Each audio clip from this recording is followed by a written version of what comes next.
Competitive exam సంబంధించినటువంటి important topic అండి, ఇది గుర్తుపెట్టుకోవాలా. యూపీఎస్సి ఓకే పరీక్షలకు ఆధార్ ధృవీకరణ ఫోటో అప్లోడ్ నిబంధన సమీక్షలోకి కమిషన్ క్రైమ్ పరిశీలన అని ఇచ్చారు.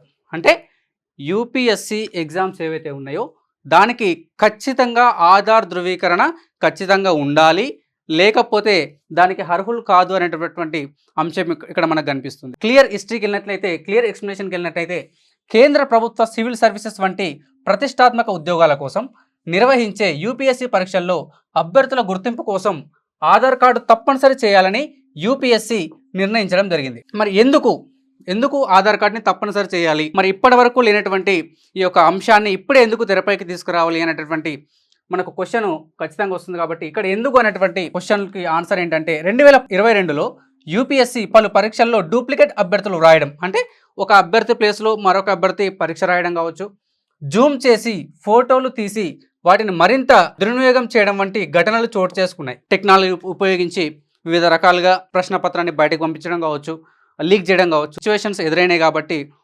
యూపీఎస్సీ ఇటువంటి నిర్ణయం తీసుకుంది.